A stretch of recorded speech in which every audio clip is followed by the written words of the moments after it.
চলো না হারাই, যেখানে রাত শেষে ঘুম ভাঙে কিন্তু স্বপ্ন ভাঙে না। বাংলাদেশের সবচেয়ে সুন্দর জেলা রাঙ্গামাটির সাতক্ষেত সমুদ্র পৃষ্ঠ থেকে প্রায় ১৮০০ ফিট উচ্চতায় অবস্থিত মেঘের রাজ্য সাজেক ভ্যালি। ভিউরুম নিলে শুধু মেঘ আর মেঘ।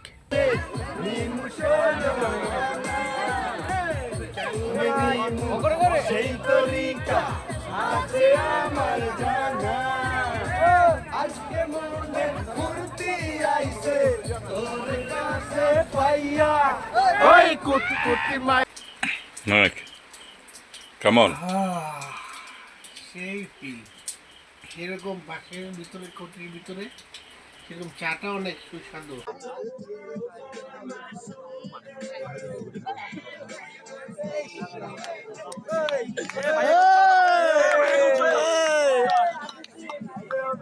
আসসালামু আলাইকুম, আমি জালাল।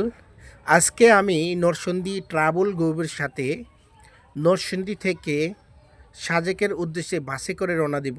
আমি আমার সাথে কবির ভাই। তো এই ট্রাভেল গ্রুপের যারা আছেন সবাই একসাথে জড়ো হয়ে আছেন বাসের অপেক্ষায়। বাস চলে আসছে, কিছুক্ষণের মধ্যেই আমরা সবাই বাসে উঠব। দেখা যাচ্ছে যে বাসটি তিশাকুর, এই বাসটি করে আমরা যাব, আমি আর কবির ভাই। এই বাসটিতে মোট ৪৫ জন যাত্রী নিয়ে আমরা সাজেকের উদ্দেশ্যে আল্লাহর রহমতে রওনা হব। তো সবাই সবার সিট দেখে বসে পড়েছে। ইতিমধ্যেই বাসটি ছেড়ে দিয়েছে। বাসের ভিতরে সবাই অনেক আনন্দিত, অনেক উৎসব মুখর। প্রাকৃতিক ঘেরা সমুদ্রপৃষ্ঠ থেকে ১৮০০ ফিট উপরে মেঘের রাজ্য সাজেক ভ্যালিতে যাবে। সবাই আনন্দিত, উৎসব মুখর পরিবেশে বাস ড্রাইভার সাহেব তার নিজ গতিতে গাড়ি চালিয়ে যাচ্ছেন। কবির ভাই ইতিমধ্যেই ঘুমিয়ে পড়েছেন। তো প্রায় ৩ ঘন্টা গাড়ি চালানোর পর চলে আসলাম কুমিল্লায় তাজমহল রেস্টুরেন্টে। এখানে যাত্রা বিরতি দিয়েছে আমাদের রাতের খাবারটা সেরে নেওয়ার জন্য। বাস থেকে নেমে একে একে করে আমরা সবাই হোটেল তাজমহল কমপ্লেক্সের ভিতরে যাচ্ছি রাতের খাবারটা সেরে নেওয়ার জন্য। আমরা ঢুকছি, অনেকে খাওয়া শেষ, তারা বের হচ্ছে।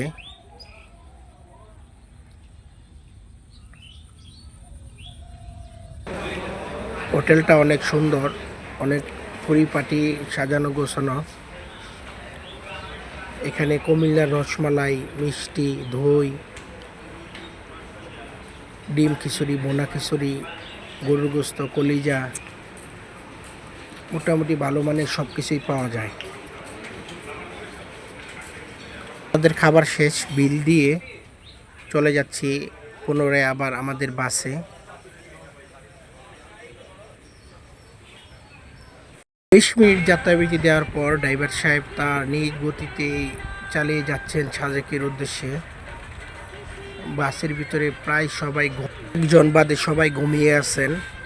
এখন রাত বাজে প্রায় ৩টা। এভাবেই গাড়ি চালিয়ে যাচ্ছে, আমরাও চলে যাচ্ছি সাজেকের উদ্দেশ্যে। দেখতে দেখতে সকাল হয়ে গেল। চট্টগ্রাম না গিয়ে চট্টগ্রামের আগে দিয়ে ফেনী দিয়ে বাইপাস রাস্তা ছিল, সেই বাইপাস রাস্তা দিয়ে আমাদের ড্রাইভার সাহেব গাড়ি চালিয়ে যাচ্ছেন। দেখতে দেখতে চলে আসলাম খাগড়াছড়ি দিঘিনালা। এই রেস্টুরেন্টে আজকে আমাদেরকে গ্রুপের তরফ থেকে সবাইকে খাওয়ানো হবে সকালে ব্রেকফাস্ট। রিসোর্টটা খুবই সুন্দর, অসাধারণ প্রাকৃতিক পরিবেশের ভিতরে তারা এই রিসোর্টটা তৈরি করেছেন। এখানে রিসোর্টের ভিতরে সব ব্যবস্থাই করে রেখেছেন। আড্ডা, গান বাজনা করার সুন্দর জায়গা রয়েছে এখানে। ওনাকে দেখছেন রকিব ভাই, উনি হলো নরসিংদী গ্রুপের অ্যাডমিন। ওনার তত্ত্বাবধানে আমরা সাজেক যাচ্ছি। আমাদের যাওয়ার সব ডিরেকশন উনিই দিয়ে যাচ্ছেন, কখন কোথায় কোন জায়গায় কি করব।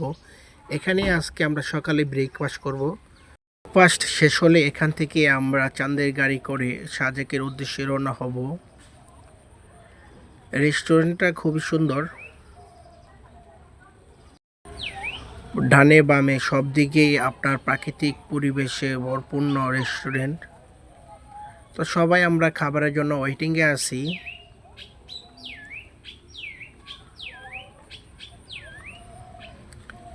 আমাদের খাবার নিয়ে আসছে ডিম খিচুড়ি। খাবারটা খুব সুস্বাদু, খুব টেস্টি। ঝোলটা খুব ভালো লেগেছে, খাবারের সাথে যে ঝোলটা দিয়েছে ঝোলটা খুবই ভালো লেগেছে। তো আমাদের খাওয়া দাওয়া শেষে এখানে পাশেই ফলের দোকান নিয়ে বসে আছেন পাহাড়িরা, তারা ফল বেচতেছেন। তো কবির ভাই বলতেছে যে একটা ডাব খেয়ে নেই, নাস্তা তো করলাম, একটা ডাব খেয়ে নেই। এক বাইলি খাচ্ছেন। তো কবির ভাই লেসু লেসু 50 টাকা লেসু। 50 দামে কম দাম। আম মিষ্টি নেই। না না না বন্ধু,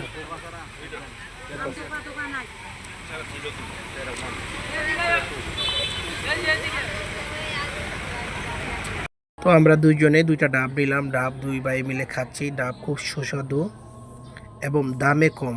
এখানকার দাম কম, 60 টাকা হলেও ডাব পাবেন। 60 থেকে 120 টাকার ভিতরে আপনি ছোট বড় মাঝারি সব ধরনের ডাব পাবেন। তো আমি আর কবির ভাই ডাবটা খাচ্ছি। নাস্তা খাওয়ার পরে ডাবটা খাওয়াতে খুবই ভালো লাগতেছে। যেখানে সবাই দাঁড়িয়ে আছে, এখন আমরা চলে যাওয়ার সময়। এখানে সকালে ব্রেকফাস্ট করলাম, ব্রেকফাস্ট শেষে আমাদের এখন চলে যাওয়ার সময়। সবাই গাড়ির জন্য দাঁড়িয়ে আছে। সামনে যে গাড়িগুলো দেখতেছেন এইগুলাই চাঁদের গাড়ি। এই চাঁদের গাড়ি করেই আজকে আমরা সাজেকের উদ্দেশ্যে রওনা দেব। তো এখানে আমাদের সাথে যারা আছে সবাই দাঁড়িয়ে আছে।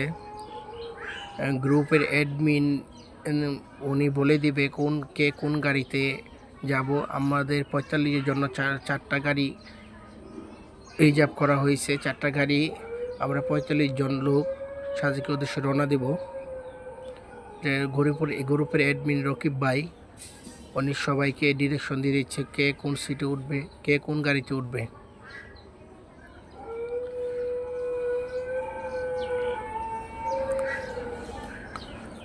রকিব ভাইয়ের ডিরেকশনে 45 জনের ভিতরে একটি গাড়ি অলরেডি ফিল আপ হয়ে গেছে, আরও 3টি গাড়ি ভরবে।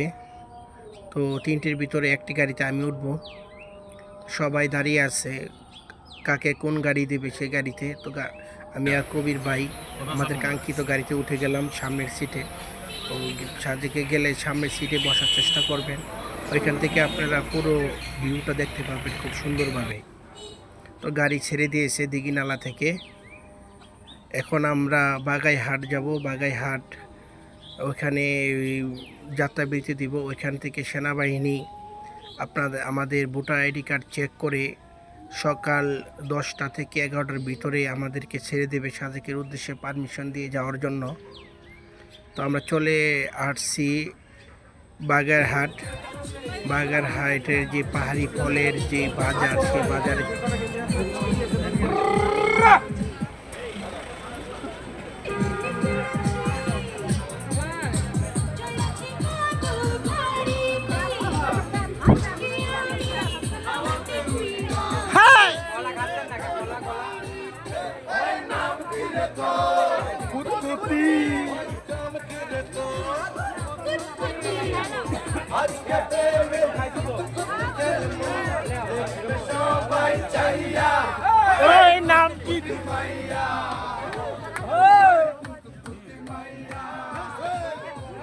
কুতকুতি মাইয়া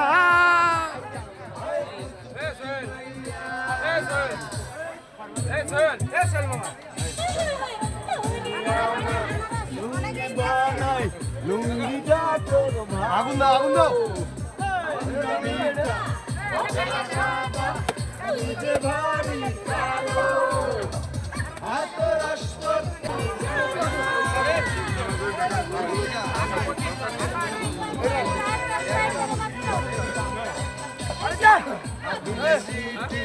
নিমু না রে নিমু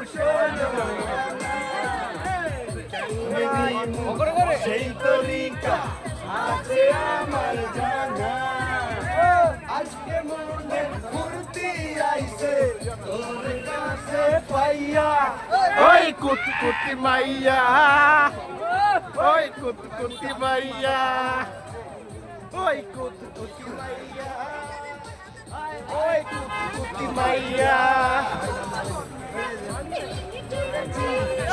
দাঁড়াও আগত কবু না হ্যালো ভিউয়ার্স আসসালামু আলাইকুম আজকে আসিয়া পছন্দ হইলো ওই নে না কত এখানে খুবই কম দামে আপনার ডাব, আম, লিচু, লটকন, আনারস, এটা হলো পাহাড়ি আম, দেখেন কত বড় বড় পাহাড়ি আম ইত্যাদি খুব কম দামে পাবেন। এটা হলো পাহাড়ি আম, এই আমের স্বাদ খুবই সুস্বাদু, যেমন দেখতে বড় খেতেও খুব সুস্বাদু।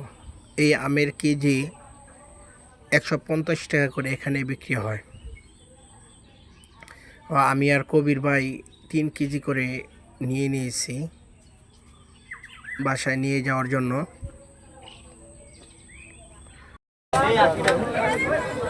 এগুলো রক্তফল, শরীরের জন্য খুবই উপকার। এই যে লইলাম, খাইতেছি, খুব ভালো লাগতেছে। আপনার মুখ তো লাল হয়ে গেছে। নাম হচ্ছে রক্তফল। তো রক্ত হবে না?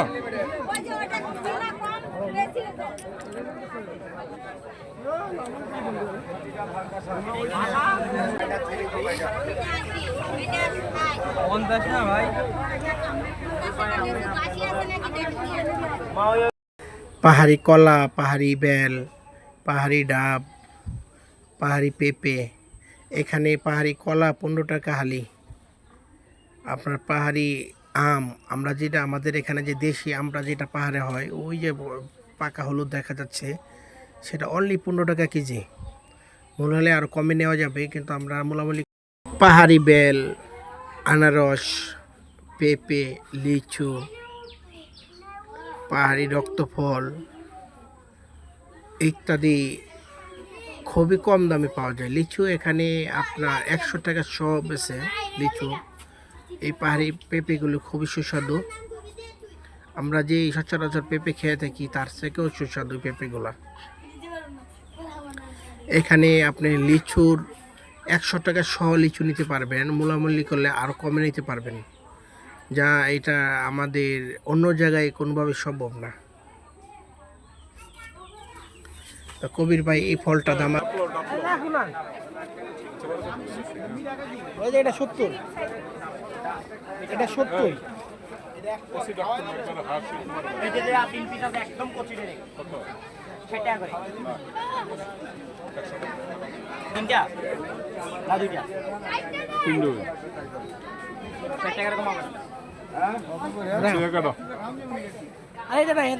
আরে না, কষি কষি খাওয়া কি উপকার চুলের জন্য। কাটো কাটো 50 করে। 50 করে দিব। না 50 করে পানি নেই। আর 50 চাইছি পানি না হলে টাকা ফেরত।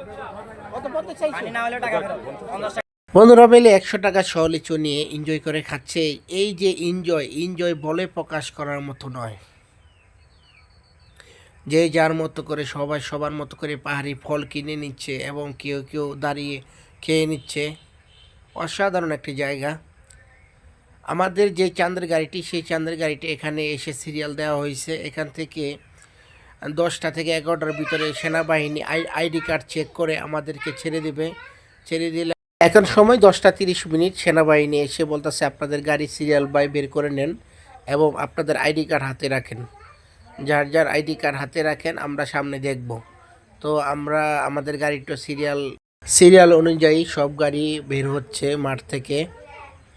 সামনে সেনাবাহিনী দাঁড়ানো, তা ওনাদেরকে আমাদের আইডি কার্ড দেখিয়ে আমরা চলে যাব সাজেগুজে। আইডি কার্ড দেখিয়ে আমরা চলে যাচ্ছি সাজেকে, সেই কাঙ্ক্ষিত রাস্তা দিয়ে সাজেকের উদ্দেশ্যে।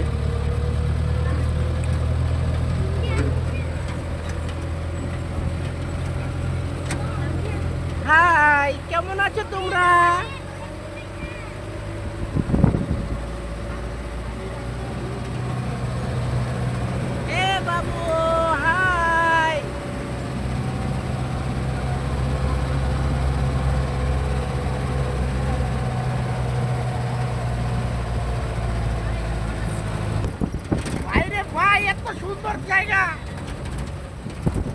ও ভাই রে ভাই, কই এলাম রে ভাই, কবির ভাই, কই এলাম রে ভাই, কবির ভাই, আমি কই আইছি ভাই, কবিরের কাছে ভাই।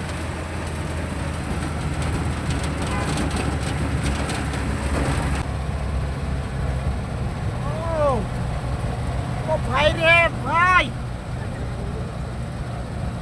কবির ভাই, নেক্সট হয় নাকি রসগোল্লা? রসগোল্লা, ও ভাই রে ভাই, রসগোল্লা।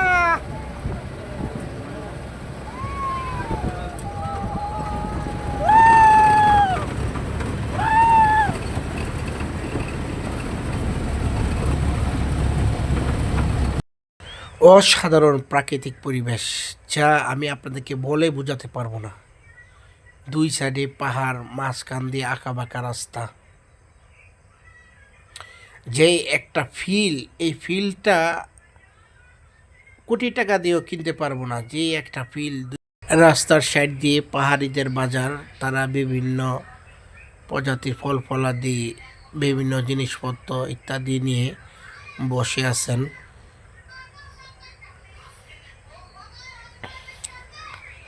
সবাই কেনাকাটায় ব্যস্ত, আমরা সাইড দিয়ে যাচ্ছি। নৈসঙ্গী পাহাড়ি পথ ভেদ করে আমরা চলেছি সাজেকের দিকে। বাম এই পাহাড়ি আঁকাবাঁকা রাস্তায় কখনো দম বন্ধ করা, পাহাড়ের উপরে ওঠা, কখনো দুঃসাহসিকভাবে আবার গাড়ি দিয়ে পাহাড় থেকে নামা, এভাবেই চলে যাচ্ছে আমাদের গাড়ি। আমরা প্রায় সাজেকের কাছাকাছি চলে এসেছি। ওই যে উপরে দেখা যাচ্ছে পাহাড়, সবচেয়ে বড় পাহাড়ের উপরে রিসোর্ট দেখা যাচ্ছে। আমরা সেই জায়গায় চলে যাব, ওখানে আমাদের রিসোর্ট, ওটাই হলো মেন সাজেক।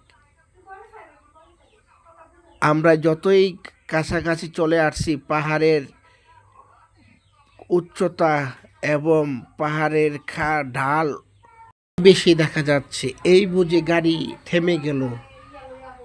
গাড়ি তার প্রচণ্ড গতি, প্রচণ্ড শক্তি দিয়ে 1800 ফুট উচ্চতায় পাহাড়ে উঠে যাচ্ছে আমাদেরকে নিয়ে। পাহাড়ের গা ঘেঁষা মসৃণ পিচঢালা পথ, যতই উপরে উঠছি ততই স্বর্গীয় মনে হচ্ছে। মেঘের কাছাকাছি যাওয়ার সেই অনুভূতি ভাষায় প্রকাশ করার মতো নয়। আর মাত্র 3 কিলোমিটার পরে আমাদের সেই স্বপ্নের সাজেকে পৌঁছে যাব। সাজেকে আসার সময় প্রকৃতির সাথে এতই গভীরভাবে মিশে গিয়েছি, কখন যে সাজেক চলে এসেছি তা টেরই পেলাম না। ছোট বড় অসংখ্য পাহাড়, চারিদিকে সবুজে ঘেরা। ওয়েলকাম সাজেক। এখানকার ড্রাইভাররা যেভাবে গাড়ি চালায় মনে হয় বিমান চালাচ্ছে। বিমান যে ল্যান্ডিং করার সময় একটু নির্বিষ হলে বিরাট বড় দুর্ঘটনা ঘটতে পারে, তেমনি এখানকার ড্রাইভাররা যদি একটু ভুল করে একবারে পাহাড়ের নিচে গিয়ে বিরাট বড় ধরনের ক্ষতির সম্মুখীন হতে পারি। দক্ষতা এবং সুন্দর নিখুঁতভাবে গাড়ি চালিয়ে যাওয়ার জন্য আমি এবং আমাদের সাথে যারা আছে সবার তরফ থেকে ড্রাইভার সাহেবকে জানাই অসংখ্য অসংখ্য ধন্যবাদ। আপনার দীর্ঘ প্রচেষ্টায় আমরা চলছি সাজেকের উদ্দেশ্যে। প্রায় 1 ঘন্টা 40 মিনিটের জার্নিতে আমরা সেই সাজেকের 1800 ফুট উচ্চতায় চলে এসেছি। এখান থেকেই সাজেকের যে রিসোর্টগুলো শুরু হয়েছে, যে যেখানে চয়েস সে সেখানেই রিসোর্ট নিয়ে নেবে। এখানেও চাইলে অনেকে রিসোর্ট নিচ্ছে, নাম বেনামে অনেক রিসোর্ট এখান থেকে শুরু হয়েছে। অনেকেই এখানেই তাদের গাড়ি স্টে করে এখানে এই বামে ডানে যে রিসোর্টগুলো দেখতেছেন এখানে থেকে যায়। তো ধীরে ধীরে আমরা আমাদের রুমের দিকে চলে যাচ্ছি, আর কিছুক্ষণের ভিতরে আমরা নেমে যাব। তো সাজেকে ইট পাথরের ঘর খুব কমই আছে। এই সামনে একটা ইয়া দেখা যাচ্ছে, শুধুমাত্র একটি ঘরই আছে এখানে ইটের। এর বাদে আপনার হাতে গোনা এক দুইটা ছাড়া কোনো ইটের ঘর নেই, ইট পাথরের ঘর নেই। সব টিন কাঠ এবং এই বাঁশের ইয়ে দিয়ে তৈরি। অনেক বাইকাররা তাদের নিজস্ব বাইক নিয়ে চলে আসে ভ্রমণের জন্য। বাইকার ভাইদের প্রতি অনুরোধ, যাদের বাইক 100 সিসি, 110 সিসি, 125 সিসি এই টাইপের বাইক নিয়ে আপনারা সাজেক আসবেন না। কারণ আমি দেখেছি অনেক বাইকের উঁচু পাহাড় উঠতে গিয়ে চেইন ছিঁড়ে গিয়েছে, অনেক বাইকের ইঞ্জিন সমস্যা হয়েছে ইত্যাদি নানান সমস্যা আমরা প্রতিমতই দেখেছি। সুতরাং 125 সিসির উপরে নিচে কোনো বাইক নিয়ে সাজেকে আসবেন না। তো আমরা চলে আসছি মেইন সাজেকে। সাজেকের যেতে হাতের বাম দিকে হলো বাংলাদেশের সাইড, আর ডান দিকে হলো মিজোরামের সাইড। হাতের বাম দিকে যে রিসিটগুলো আছে সেই রিসিটগুলো থেকে আপনি একটু মেঘ কম পাবেন তুলনামূলক, এবং বাম দিকের যে রিসিটগুলো আছে ডান দিকের রিসিটের তুলনায় বাম দিকের রিসিটের ভাড়াটা একটু কম পাবেন। আর ডান দিকে যে রিসিটগুলো আছে সেই রিসিটগুলো হলো মিজোরামের সাইড, হচ্ছে ভারতের মিজোরামের সাইড পড়েছে, সেই ওইদিকে ভিউটা আপনি বেশি পাবেন। তো চেষ্টা করবেন আপনারা আসলে হাতের ডান দিকে রিসোর্ট নেওয়ার জন্য। আর বাজেট যদি কম থাকে তাহলে আপনারা বাম দিকে রিসোর্ট নিয়ে নেবেন। তো দুই দিকেই নেওয়া যায়, যার যেখানে যেদিকে পছন্দ সেই অনুযায়ী নিতে পারবেন। রিসোর্ট যদিও আপনারা আসেন গ্রুপভাবে আসবেন, 3-4 জন একসাথে আসবেন বা 10-12 জন একসাথে আসবেন। একসাথে আসলে একসাথে যদি রুমটা নেন, শেয়ার করে থাকেন, তাহলে রুমটা রেট কম পড়বে। একটা রুম যদি আপনার 3000 টাকা হয়, আপনারা 4 জন যদি হন তো 4 জন, 2 জন উপরে শুতে পারবেন, নিচে 2 জন শুতে পারবেন। যদি একই সাথে একই স্কেলের ফ্রেন্ড সার্কেল হন, তাহলে আপনারা 3000 টাকার ভিতরেই একটা রুম পেয়ে যাবেন, রিসোর্ট পেয়ে যাবেন, বিউ রিসোর্ট পেয়ে যাবেন। ওইখান থেকে আপনার দাঁড়িয়ে আপনার পাহাড়ের সাজেকের ভিউ রুমের বারান্দায় দাঁড়িয়ে আপনারা মেঘ দেখতে পারবেন। আর চেষ্টা করবেন খুব সকাল সকাল ওঠার জন্য। 5টা 5:30টার দিকে উঠলে আপনারা কনফার্ম মেঘ পাবেন। এই টাইমটা ওঠার চেষ্টা করবেন। তো আমরা চলে আসলাম, আমি আমার কবির ভাই দুজনে একসাথে এখন আমরা আমাদের রুমে যাব। তো কবির ভাইকে বললাম যে আমাদের রুমটা আর একটু সামনে। তো কবির ভাই বলতেছে আর সামনে, আমি কি হ্যাঁ আর একটু সামনে। তো ফাইনালি চলে আসলাম আমরা যে রুমটা নিয়েছি সেই রুমে। এই রুমের বারান্দা দিয়ে দেখতে পারবেন মনোরম পাহাড়ি দৃশ্য, আরামদায়ক রুম, বন্ধুদের সাথে সবাই কাটানোর চমৎকার একটা জায়গা। শান্ত পরিবেশ, মেঘের ভিতরে হারিয়ে যাওয়ার অসাধারণ এক অনুভূতি। এখানে আপনি পাবেন গাঢ় মেঘের সাথে হারিয়ে যাওয়া। এখানে আপনার মনে হবে যেন হাতের নাগালে মেঘ চলে এসেছে। এই অনুভূতি বলার মতো নয়। সাজেকের মেন আনন্দ হলো ভিউ রুমে দাঁড়িয়ে মেঘ দেখা। সাথে যদি আপনার বন্ধুরা থাকে তাহলে আপনার আনন্দ দ্বিগুণ হয়ে যাবে। প্রকৃতির সাথে আপনি এবং আপনার বন্ধুরা কখন যে মিশে যাবেন বুঝতেও পারবেন না। অসম্ভব সুন্দর স্বর্গীয় রূপ, সবুজে ঘেরা প্রাকৃতিক দৃশ্য, পাহাড়, মেঘ দেখতে দেখতে আপনার মন ভরে যাবে। তো আমরা মেঘ দেখার পরে চলে আসলাম সাজেকের সবচেয়ে উঁচু পাহাড়, কঙ্কর পাহাড়। সেই পাহাড়ে চলে আসলাম আমি আর কবির ভাই। কংলার পাহাড়ে আগে ছিল মাটির, এখন সিঁড়ি করে দিয়েছে, সিঁড়ি বেয়ে আপনার উপর উঠবো। তো পাহাড়ে ঢুকতেই দেখলাম অনেকেই সাজেকের ঐতিহ্যবাহী বিভিন্ন জিনিস নিয়ে বসে আছেন, পাহাড়ি মেয়ে এবং একজন ছেলে। তা কবির ভাই আবার এটা হাতে নিয়ে দেখতেছে এটা কিভাবে কি, এটা অনেক সুন্দর। তো আমি আবার কবির ভাইরে বললাম এটা এখন রাখেন, আমরা আগে পাহাড়ের উপর থেকে ঘুরে আসি। তো পাহাড়ে উঠতে দেখা যাচ্ছে একজন পাহাড়ি মেয়ে লাঠি নিয়ে দাঁড়িয়ে আছেন। তো একটা লাঠি 10 টাকা করে ভাড়া। এই লাঠি দিয়ে পাহাড়ে ওঠার সুবিধার্থে এই লাঠি নিয়ে থাকি। আমি একটা নিয়েছি, কবির ভাই একটা নিয়েছে, দুইজনে দুইটা নিয়ে এই সাজেক কংলাক পাহাড়ের উপরে উঠতে শুরু করেছি। বিশাল উঁচু পাহাড়, আগে এরকম সিঁড়ি ছিল না। এই মাস 3 ধরে এই সিঁড়িটা দিয়েছি। সিঁড়িটা দেওয়াতে এই পাহাড়ে উঠতে আমাদের অনেকটা সুবিধা হচ্ছে। যখন সিঁড়ি ছিল না তখন অনেক কষ্ট হতো, মানে অর্ধেক কষ্ট কমে এসেছে। বড় পাহাড়, এই পাহাড় এই সিঁড়ি বেয়ে আমার কবির ভাই হইতেছে, যদিও অনেক কষ্ট লাগতেছে আমাদের এই পাহাড় এই সিঁড়ি বেয়ে পাহাড়ে উপরে উঠতে। কিন্তু যতই কষ্ট হোক আমি আর কবির ভাই এই পাহাড়ে উঠবই। কষ্টটা তখনই সফল মনে হবে যখন পাহাড়ে উঠি। দীর্ঘ 3-4 মিনিট অপেক্ষার পর আমরা আমাদের কাঙ্ক্ষিত সেই কংলাক পাহাড়ের উপরে উঠেছি। এখন আমাদের কষ্টটা সফল হলো। এখন আমি আর কবির ভাই পুরো পাহাড়টা ঘুরে দেখব। অনেকে আমাদের মতো করে লাঠি নিয়ে আসছে, কারণ এই পাহাড়টা অনেক উঁচু। লাঠি থাকাতে পাহাড়ের উপরে উঠে প্রকৃতি এবং গানের সাথে আমি নিজেকে হারিয়ে ফেলেছি। আমি যদি আরেকটু সময় এখানে থাকতে পারতাম তো আমার আরো ভালো লাগতো। সময় স্বল্পতার কারণে এখানে বেশি সময় দিতে পারি নাই। যতটুকু সময় দিয়ে আসছিল ততটুকু সময় গিটার এবং গান এবং প্রকৃতির সাথে আমি হারিয়ে গিয়েছি।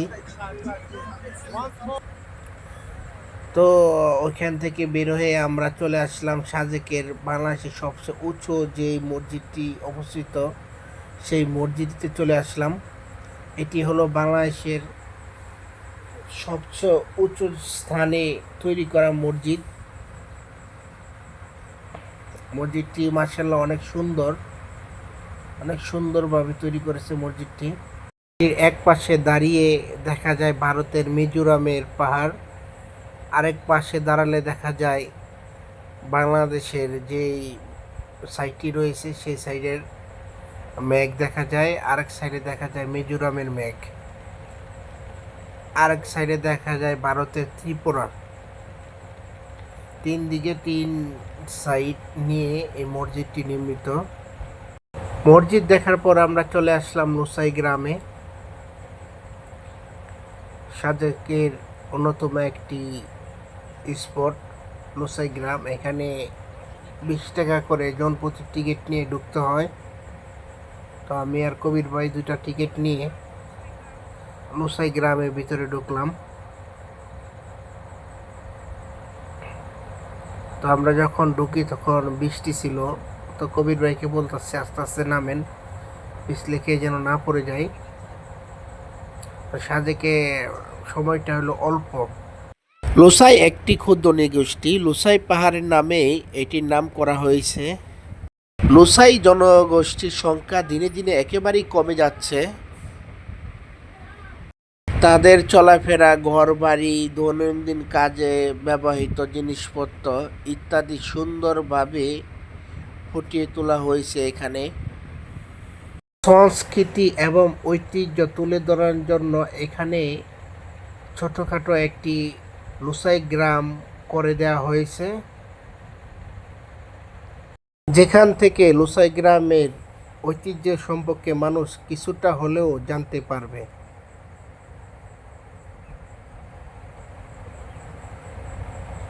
লুসাই গ্রামে আসলে লুসাই ড্রেস পরা কিন্তু ভুলবেন না। ট্রাভেল মেমোরিতে এই ড্রেস পরে ছবি তুলে রেখে দিবেন। এটা আপনার ভ্রমণের আর সৌন্দর্য ফুটিয়ে তুলবে। বৃষ্টির কারণে এই দোলনাটায় উঠতে পারিনি। দোলনাটা ওঠার আমার খুব ইচ্ছা ছিল। তাদের বাড়িঘর সবই কাঠের তৈরি, কাঠ এবং ছন দিয়ে তৈরি। এখানে তারা টিনের বা এই ইট পাথরের কোনো ঘর তারা ব্যবহার করেনি, সবই পাহাড়ি গাছগাছালি দিয়ে তৈরি। তারা এইসব ঘরেই থাকতেন। তো আমরা একটু উপরে যাই, উপরে কি আছে দেখি।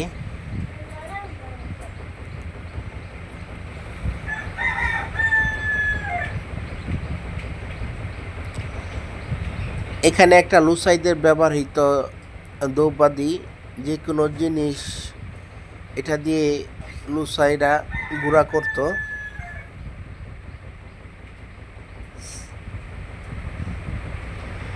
এখান থেকে লুসাইদের সবকিছু দেখা যায়। উপরে যে কটেজটি দেখতেছেন এটা ব্যক্তিগত, এখানে আপনি চাইলে রাত্রে যাপন করতে পারবেন। আপনি যদি এটা ভাড়া নিয়ে থাকেন তাহলে আপনি রাত্রে এখানেই লুসাই গ্রামে রাত্রি যাপন করতে পারবেন।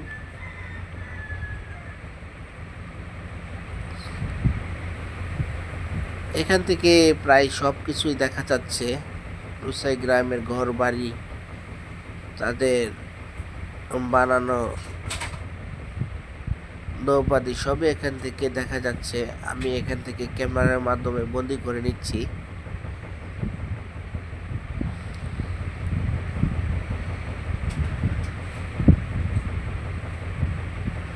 তাদের বেশিরভাগ ঘরই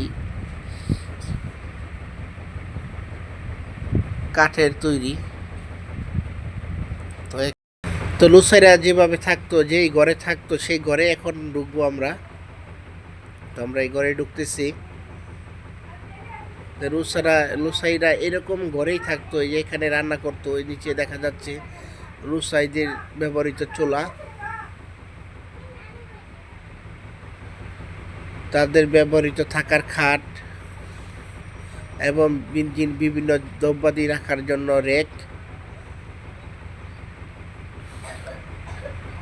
ইত্যাদি অনেক কিছুই রয়েছে ঘরের ভিতরে।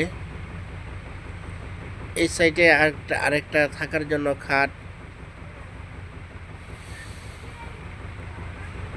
এবং ছনের বেড়া দেওয়া ঘর। তারা এইসব ঘরের ভিতরেই বসবাস করত।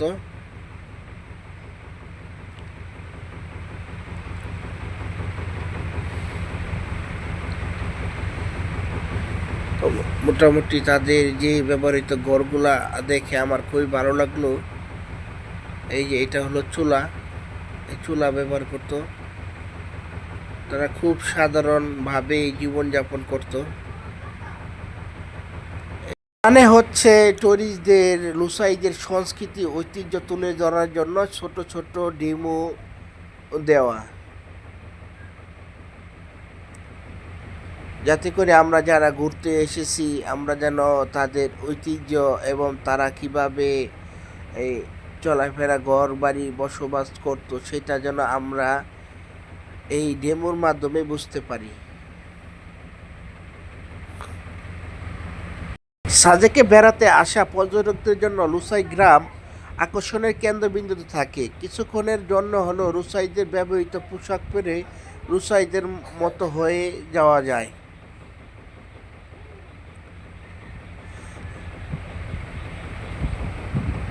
লুসাই গ্রাম মূলত একটি কৃত্রিম গ্রাম। এখানে লুসাইদের ঐতিহ্য সংরক্ষণ এবং প্রদর্শন করা হয়। তবে আমি লুসাই গ্রামে আসার আগে আমার ধারণা ছিল এই গ্রাম একটি সত্যিকারের গ্রাম, অর্থাৎ এখানে এসে দেখতে পারবো লুসাই জনগোষ্ঠী এবং তাদের জীবনধারা। কিন্তু সবুজের সমারোহ, মেঘের ঢাকা পাহাড়ের মাঝখানেই তৈরি করা হয়েছে লুসাই গ্রামটি। এর মৃদু হাওয়া গায়ে লাগলে মনে হয় প্রকৃতি কথা বলছে। ঐতিহ্যের স্পষ্ট লুসাইদের স্পষ্ট ধারণা এখানে দেখা যাচ্ছে। এখানে চারিদিকে তাকালেই দেখতে পারবেন বাঁশের বাছা ঘর, লুসাইদের ব্যবহৃত দ্রব্যাদি ইত্যাদি সবকিছুই। লুসাই গ্রাম শুধু প্রাকৃতিক সৌন্দর্য নয়, এখানকার জনগোষ্ঠী এবং জীবনধারা পর্যটকদের মুগ্ধ করে। তাদের মনোমুগ্ধ পোশাক, শুকনো হাতে কাজ, স্লিঙ্গ হাসি এখানে ঘুরতে ঘুরতে আপনার মনে হবে শহরের কোলাহল থেকে হারিয়ে প্রকৃতির সাথে মিশে এই যেন এক স্বর্গীয় আশ্রয়স্থল। ডানে ভারতের মিজোরাম পাহাড়, বাম দিকে বাংলাদেশের পাহাড়, মাঝখানে অবস্থিত লুসাই গ্রাম। সাজেকে আসলে, এখানে না আসলে আপনার ভ্রমণের অসম্পূর্ণ রয়ে যাবে। তো সবাই একবার হলেও এই লুসাই গ্রামটা ঘুরে দেখে যাবেন। সাজেকের সকাল মানে মেঘের খেলা, পাহাড়গুলো ধীরে ধীরে মেঘে ঢেকে যায়, পাহাড়ের উপরে লুকিয়ে থাকে সাদা মেঘের বেলা। প্রকৃতির সাথে হারিয়ে যেতে একবার হলেও সাজেকে চলে আসবেন। তো আজকে এই পর্যন্তই, আবার দেখা হবে নতুন কোনো ভিডিও নিয়ে, নতুন কোনো স্থানে। আমার ভিডিওটা যদি ভালো লেগে থাকে তাহলে ফলো দিয়ে আমাকে সাপোর্ট করবেন। ইনশাল্লাহ নতুন কোনো ভিডিও নিয়ে আবারও আপনাদের সামনে হাজির হব। আর সবাইকে দাওয়াত দিল সাজেকে আসার জন্য। যদি প্রকৃতিকে ভালোবাসেন, প্রকৃতির ঘেরান, প্রকৃতির ছায়া নিতে চান, তাহলে চলে আসবেন সাজেকে। আসসালামু আলাইকুম।